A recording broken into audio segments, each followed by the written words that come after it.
আপনি একবার চিন্তা করে দেখুন তো, গাজার ফিলিস্তিনের মুসলমানদের দিকে একবার তাকিয়ে দেখুন, যাদের খাবার কোনো বস্তু নেই, যারা কাতরাচ্ছে, একদম ক্রন্দন করে ছোট ছোট শিশুদেরকে বম মেরে মেরে মেরে মেরে ফেলছে, তারা ক্রন্দন করছে, তাদের খাবার জিনিস নেই, ইফতারি করার জিনিস নেই, সাহারি খাবার তার জিনিস নেই, আর আমরা আনন্দের সহিত ঘরে বসে আনন্দের সহিত আমরা বসে আছি, অথচ তাদের দিকে একবার খেয়াল করার সময় নেই।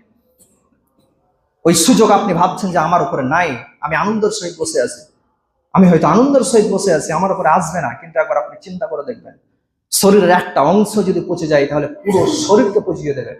শরীরের একটা অঙ্গে যদি ব্যথা হয় পুরো শরীরকে আপনাকে ঘুমাতে দেবে না। গোডাউনের মধ্যে একটা আলু যদি পচে যায় পুরো আলুকে সে পচিয়ে ছাড়বে। একদিকে মুসলিমের উপর অত্যাচার শুরু হয়েছে, পুরো মুসলিম বিশ্বকে ধ্বংস করে ছাড়বে। যদি আপনি তার জন্য দোয়া না করেন, তার জন্য আপনি যদি কিছু না করেন, পুরো মুসলিম বিশ্ব ধ্বংস হবে। আল্লাহ তাআলা পুরো মুসলিম বিশ্বের উপর লানত পাঠাবেন যদি আপনি তাদের জন্য কিছু না করেন।